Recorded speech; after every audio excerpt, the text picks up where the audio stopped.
Hello there, how are you today? Well, I know you must still be reeling under pressure or reeling under the influence of Boris's short story. I'm sure you enjoyed, I'm sure you really must have enjoyed reading that. It's unconventional, right?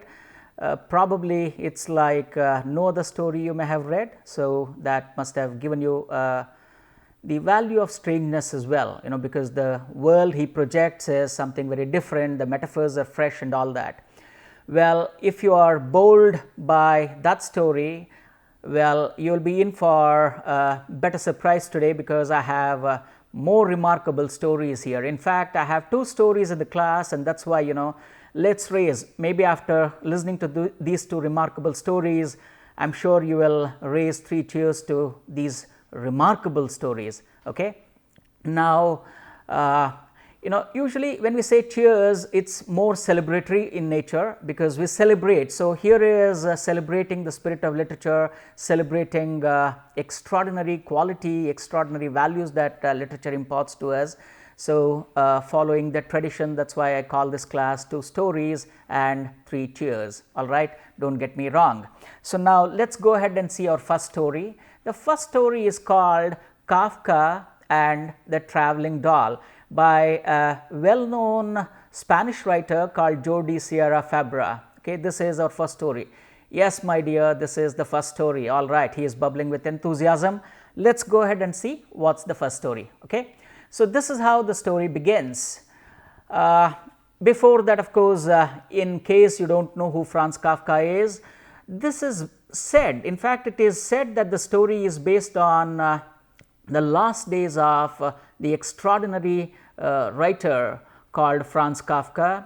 He was a German speaking Jewish writer, and in fact Kafka is considered as one of the remarkable fiction writers of the 20th century, and his works wonderfully fuse together elements of surrealism, absurdism and realism, and that's why in fact a deadly combination of these three can be called Kafkaesque. Shakespearean, Kafkaesque is today an accepted adjective in order to describe a world which is marred by bureaucratic oppression, which is marred by some kind of where the downtrodden are almost where they don't get justice. It appears something like a surreal world. All these things stand for Kafkaesque, and being a 20th century writer, he has witnessed first-hand alienation, anxiety, all the more because of the 2 world wars, especially the First World War that he witnessed. So therefore his works are surrealistic fictionalization of all these strange qualities that come to define modern life. So some of his important works are Metamorphosis, The Trial, The Castle. In fact, Metamorphosis, how it begins in a rather very strange way. He says, when I woke up after a long night, I found myself transformed into a gigantic bug or an insect. And later you realize that probably you think it's some kind of a nightmare. No, in fact, when actually he wakes up after the previous night's sleep, he finds himself transformed into one huge cockroach, and the rest of the novel talks about what happened to his family members, how did they cope with that, and all these things. Some kind of a surreal world. A remarkable writer, a very sensitive writer, and the story, it is said, the story we are going to discuss now is based on the last few days of Franz Kafka. When he was traveling in a park, he comes across a small girl who is crying, and that's when the story begins. Okay, so here goes the story. It was said that 1 year before his death, Franz Kafka was walking through Steglitz Park in Berlin. This was his daily walking route, but today took a different turn as he found a little girl crying heartbroken. She had lost her doll. Obviously, you understand that, right? This child has taken to her doll very seriously, and when the child takes it, for us it may be a doll, for them it's just another family member, maybe something like that. That's why she is crying inconsolably. To calm her down, Franz Kafka first help look for the doll. He searches along with the girl. Eventually, he realizes that they are not going to find the doll. Therefore, Kafka tells the girl that the doll probably must have gone on a wonderful trip, and therefore, this girl should not worry because her friend just has gone out on a trip. And he says that he himself is a postman of the dolls, and therefore, he would check in his office whether her doll has sent any letters to this girl at all. Well, the girl doesn't believe him, and he says, she asks him, well, where is the letter? He says, well, probably I'll have to go back and check, it must have come just today, and tomorrow I'll come at this particular time, please wait for me, and in case there is a letter, I'll give it to you, then you feel happy. If there is nothing, well, you can continue crying, right? Of course, that's the language that the girl understands, therefore, she returns home. Immediately, he goes back home, and throughout night, he sits with an exact vigor that he would generally set to write any fiction that he generally wrote, and next morning, he is ready with a beautiful letter that he has taken the whole night to compose. Therefore, the next morning, he goes upright, and the girl has come for him, anxiously waiting, and he just gives her a good hug, a warm hug, and says, my dear, I told you, right? There is a letter for you, your doll has sent. The girl doesn't believe, but he hands over the letter. But this girl doesn't know how to read it. She is still a small girl, right? So she says, what has my doll written to me? Well, he says, opens it with all the seriousness and says, it says, please do not mourn for me, do not cry for me. I have just gone on a trip to see the world. I will write to you of my adventures, and eventually after my journey is over, I'll come back to you. So please stay happy for me. Please wish me good luck.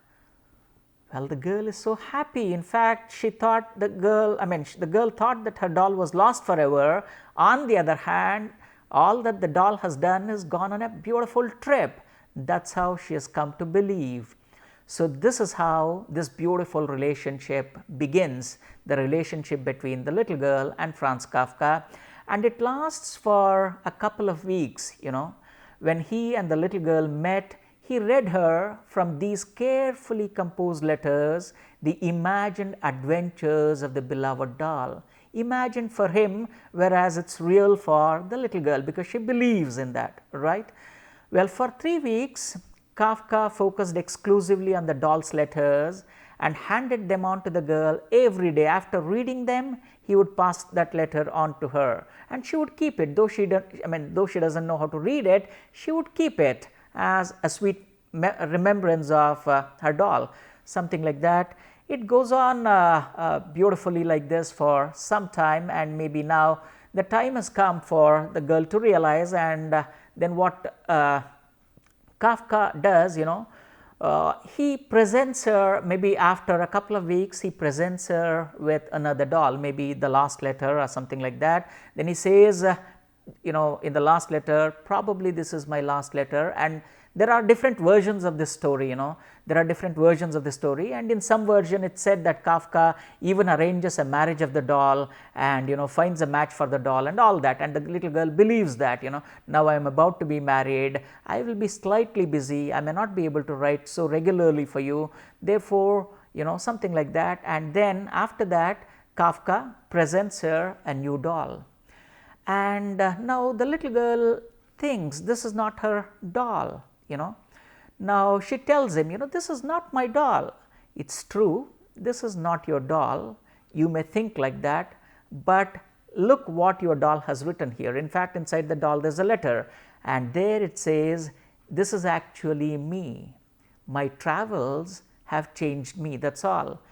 Obviously, it talks of a profound truth, experiences change human beings, right? So this is precisely probably what the doll is indicating. My experiences have changed me. So, you may not exactly remember, but I am your doll, something like that.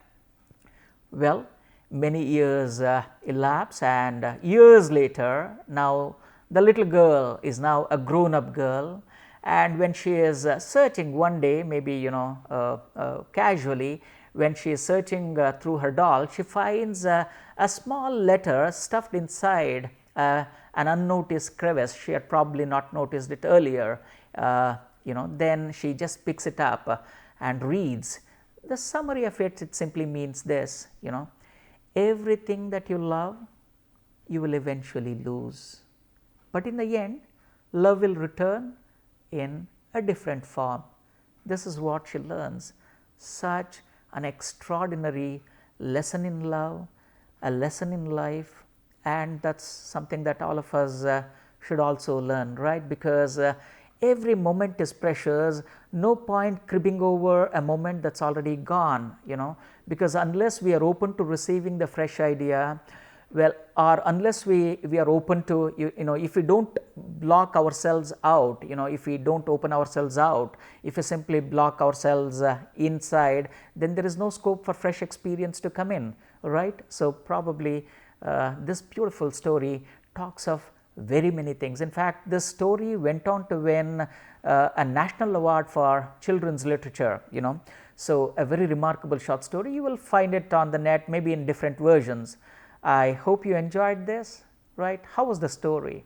Doesn't it change you? In fact, the two stories that I mentioned, if you read very carefully, they may change you forever. They have the remarkable ability to affect you in a positive sense. Now, having read the story, let's see what have we learned from this? Do we think we have learned anything from the story at all? Well, for beginners, grief and loss are present everywhere, right? Even a young child is not spared from that. Like you can of course quickly recall what Buddha says, right? Suffering is something that is permanent in this world. Well, we have to learn to cope with it, right? Grief and loss are ubiquitous even for a young child, And to recover, one has to look for how love comes back in another form. The story, it's a beautiful story right at the end of the day, but the story teaches you how to cope with your grief, how to cope with your loss and come to meaningful terms with it. Of course, the loss makes us bitter, loss makes us, it turns us away from life, but we can't be in that state forever. We have to get back, because life sustaining forces always beckon us, right? And now think of the story that, that's related to Buddha. In fact, once a lady who had lost her child, she goes to Buddha and she's crying profusely, and she says, somehow people tell me that you are a great guru, you are a reincarnation of Vishnu and all that, please, somehow you have to, get back my life, get back the life of my kid, something like that. Then Buddha knows it, but he can't tell. You can't tell the crying lady what life is, what death is, and death is inevitable. He says, don't worry, my dear, don't worry. Buddha had, an extraordinary love and compassion for everybody.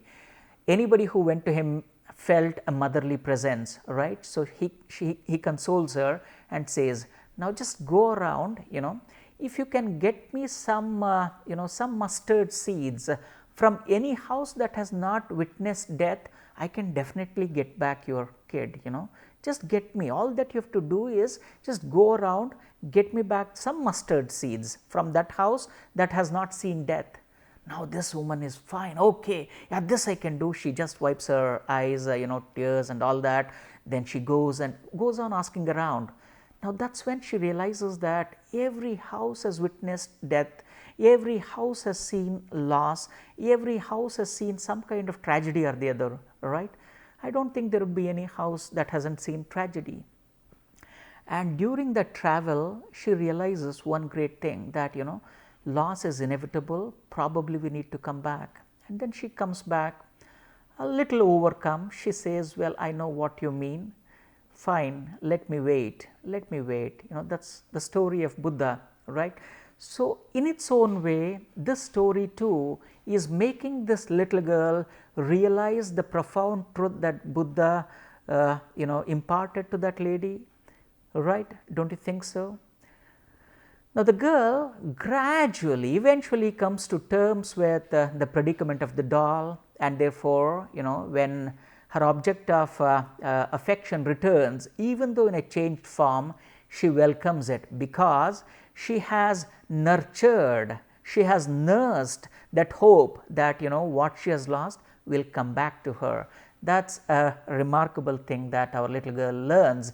Then this is how probably Kafka addresses the notions of loss, separation, and of course then reuniting them in a little later way.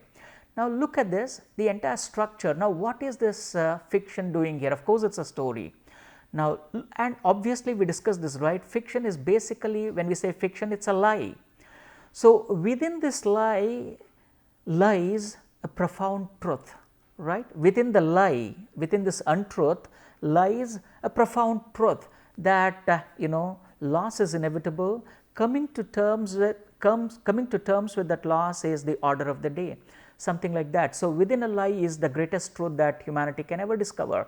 More than that, the short story must give you enough hints as how fiction can act as a coping agent, a coping mechanism, because in the company of this short story, we too must have thought of many losses that we must have gone through in life, and this story must have offered even us some ray of hope, because at the end of the day, whatever we have lost, we will get back. May not be the way we had seen them earlier, but in modified, better versions, something like that. That's precisely what the story is, seeming to hint at, right? Now, having read the story, now think of it, initially, probably while dealing with fiction, we had, relied on this Albert Camus' well-known thing. Fiction is a lie through which we tell the truth. Now, do you think you understand the statement a little better? Why fiction is a lie and what kind of truth it inhabits within its scope, and how does it house the greatest truth, all these things? Think about it. We will come back with a little better and more riveting story than this. Okay. Here is the second story as promised, and I am sure you will definitely enjoy it. But here I request you to indulge me for a while, because from next week we are going to pick up drama, play, theatre and all that. I wish to present this short story in the form of a short audio skit, right. This story is based on a dialogue between two individuals. You will get to know who they are. Therefore, allow me to enact this. So, what follows next is the dialogic interaction between the two characters that are present in the story. Okay. So, sit back, relax and enjoy listening to them, while of course the display is there. You can even read the story that accompanies the voice. You were on your way home when you died. It was a car accident, nothing particularly remarkable, but fatal nonetheless. You left behind a wife and 2 children. It was a painless death. The EMTs tried their best to save you, but to no avail. Your body was so utterly shattered, you were better off, trust me. And that's when you met me. What? What happened? Where am I? You died. There was a truck and it was skidding. Yup. I died? Yes, but don't feel bad about it. Everyone dies. You looked around. There was nothingness, just you and me. What is this place? Is this like the afterlife? More or less. But then, are you God? Yup, I'm God. My kids, my wife. What about them? Will they be all right? That's what I like to see. You just died and your main concern is for your family. That's good stuff right there. You looked at me with fascination. To you, I didn't look like God. I just looked like some man or possibly a woman some vague authority figure, maybe, more of a grammar school teacher than the Almighty. Don't worry, they'll be fine. Your kids will remember you as perfect in every way. They didn't have the time to grow contempt for you. Your wife will cry on the outside, but will be secretly relieved. To be fair, your marriage was falling apart. If it's any consolation though, she will feel very guilty for feeling relieved. Oh, so what happens now? Do I go to heaven or hell or something? Neither. You will be reincarnated. Ah, so the Hindus were right. All religions are right in their own way. Come, walk with me. Where are we going? Nowhere specific. It's just nice to walk while we talk, isn't it? I suppose so. But what's the point then? I mean, when I get reborn, I'll just be a blank slate, right? A baby. So all my experiences and everything I did in this life, it won't matter? Not so. You have within you all the knowledge and experiences of all your past lives. You just don't remember them right now. I stopped walking and took you by the shoulders. Your soul is more magnificent, beautiful and gigantic than you can possibly imagine. A human mind can only contain a tiny fraction of what you are. It's like sticking your finger in a glass of water to see if it's hot or cold. You put a tiny part of yourself into the vessel, and when you bring it back out, you have gained all the experiences it had.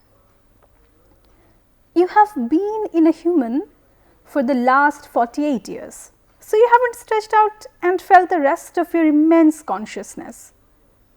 If we hung out here for long enough, you'd start remembering everything. But there's no point to doing that between each life. Wait, so how many times have I been born then? Oh, lots and lots, and into lots of different lives. This time around, you'll be a Chinese peasant girl in 540 AD. Wait, what? You're sending me back in time? Well, I guess technically, time as you know it only exists in your universe. Things are different where I come from. Where you come from? Oh sure, I come from somewhere else, and there are others like me. I know you will want to know what it's like there, but honestly, you wouldn't understand. Oh, but wait, if I get reincarnated to other places in time, I could have interacted with myself at some point, right? Sure, happens all the time. And with both lives only aware of their own lifespan, you don't even know it's happening. So, what's the point of it all? Seriously? You are asking me for the meaning of life? Isn't that a little stereotypical now? Well, it's a reasonable question. The meaning of life, the reason I made this whole universe is for you to mature. You mean mankind? You want us to mature? No, just you. I made this whole universe for you. With each new life, you grow and mature and become a larger and greater intellect. Just me? But what about everyone else? There is no one else. In this universe, there's just you and me. But But all the people on earth. All you. Different incarnations of you. Wait, hang on. See, you're telling me that I'm everyone? Now you are getting it. Yes.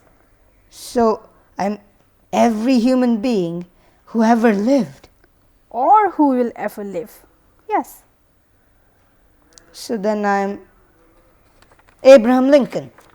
And you are John Wilkes Booth too.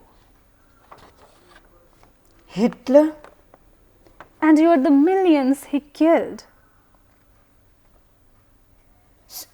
I'm Jesus. And you are everyone who followed him. Every time you victimized someone, you are victimizing yourself. Every act of kindness you have done to yourself.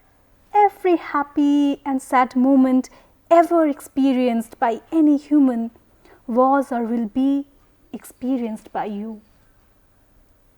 You thought for a long time. But why? Why do all this? Because someday you will become like me. Because that's what you are. You are one of my kind. You are my child. Whoa. You mean I'm a god? No, not yet. You are a fetus. You are still growing. Once you have lived every human life throughout all time, you will have grown enough to be born. So the whole universe, it's just...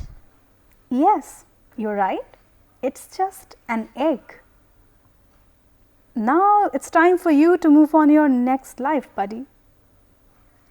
And I sent you on your way. Yeah, how was the audio skit, and more than that, how did you like the story? I'm sure this must have been one of the remarkable short stories that any of us might have ever come across, right? And obviously we're interested to know who this guy is. This is the brilliant guy, Andy Weir, well-known American novelist and former computer programmer. The Egg, in fact, is one of his most famous short stories, and it's been translated into more than 30 languages, and more than that, it's been adapted into short films, even an audio film, a video film, and all that. You just have to search YouTube with Egg and Andy Weir. You will come up with brilliant versions of the celluloid versions of this particular short story. And of course, he also writes very interesting sci-fi novels, but probably more than any of these novels, this particular short story seemed to have earned him an extraordinary name and fame. So when somebody asks him why he wrote it, what exactly he meant by that, he seemed to have remarked something that John Donne told us ages ago. In fact, if you can quickly recall, during metaphysical poetry we said, no man is an island entire of itself, each man's death diminishes me. It's from John Donne's For Whom the Bell Tolls, right? When anybody dies, or when you listen to anybody's death, well, it dwindles us to a certain extent because we are connected in extraordinary ways. Probably the story reminds us of that, maybe something like this. And when the author was asked if there was any specific inspiration behind this, he says probably when he was having an argument with his aunt, and when he refuses to see her point of view, she seemed to have very innocuously remarked, well, you haven't lived my life, that's why you don't get to see what I say, that's why you don't see eye to eye with my argument. Probably that must have prodded our writer, the young writer, to go on and think. He is not even in his 50s, right, late 40s, something like that, or about to be 50, and such an extraordinary story. And he says, I wanted to come up with some way to look at the world such that life was fair, a way where everyone came out even in the end. This is what I came up with, Andy Weir. The concept of oneness. In fact, this is an extraordinary story for very many reasons. Now think of it. We discussed fiction, short fiction, short story in terms of various elements, right? character, setting, theme, all those various elements. Now look at this. In fact, this is a short story devoid of any embellishment, pure short story in its essence, probably in the purest of the forms. It does not require a detailed setting because you don't know where it is set. It does not even require an extensive background, exposition and all that, just a dialogue. The short story is dialogic in nature, and dialogic has more meaning than just to extend, just to have a quick conversation between two, and how everything, now again we made use of this word called epiphany, how the God in the making, the character God in the making, and his conversations with the so called God. The God, you may not be a believer in God, I am aware of that, whether you are a believer or non-believer, it is immaterial, Now come to think of it, if the entire life is one big goal, if the entire, the goal of the whole universe is towards evolution, that is the principle, right? We constantly keep evolving, and so is the universe, even that too is evolving, right? And now look at where it is leading us towards. The sudden realization that the entire universe is just a playground or a lab, an experimental room, where an individual goes through various permutations, combinations, lives several millions of lives before he or she is turned into a perfect being, and how this entire universe is just a playground for that individual to live, learn, evolve, live, learn, evolve, mature, so that finally he or she or anybody, they can become evolved creatures, perfect beings. Such a remarkable story, right? Yeah. Now let me introduce you to the two young actors who perform these roles to you, and of course let's also listen to them why they like the story. All right. So now let me call the God, who you know God's voice. Now I am going to show you the face of God. Yeah, Bidisha, please. Yeah, hi. Here is God's face for you. She is Bidisha Mukherjee, who played the role of God there. And I'd like to know why she likes the story. Why do you like the story, Bidisha? When you read this, what happened to you? I like this story so much because it brings us face to face with the concept of oneness through a simple dialogue. And we often wonder in our own lives, okay, what's the purpose of life? There's so much suffering, so much disappointment, also moments interspersed with happiness and kindness. So when I'm lost for meaning, I think yes, maybe that's just might be the purpose for our lives. It is for us to mature and to grow through the different experiences and keep on accumulating experiences and impressions, and I think that gets portrayed very nicely through the story. That's why I love the story. Wonderful, wonderful. Thank you, thank you. We have heard God and we have seen God. Now it's time for us to again listen to the God in the making and also see him face to face. Now this is Satvik, who played the role God in the making. Let's ask him why he likes the story. Why do you like the story, Satvik? I like this story because when you read the story intensely, after reading it intensely, you can't even think about harming others, because you will have realized that harming others is as bad as harming yourself. And once you have realized that, and if everybody can realize that, then the evil in the world is already reduced significantly. And if one story can achieve something like this, then what more could a person want to like it? That's brilliant. Thank you. Thank you. Wonderful. Well said. How brilliant, right? So wonderfully said, so well said by both of them. Of course, now that you have heard why they like the story, and now that you have heard why I like the story, Now, this is the time for a little introspection, right? Now, having read the story and having been drawn to its vortex, now think of what you like about it. Of course, there are plenty of aspects to like in the story, right from its structure to its simplicity, the powerful dialogues, all that, and more than that, the vision it embodies within scope, the great philosophical insight it offers, the oneness it tries to teach.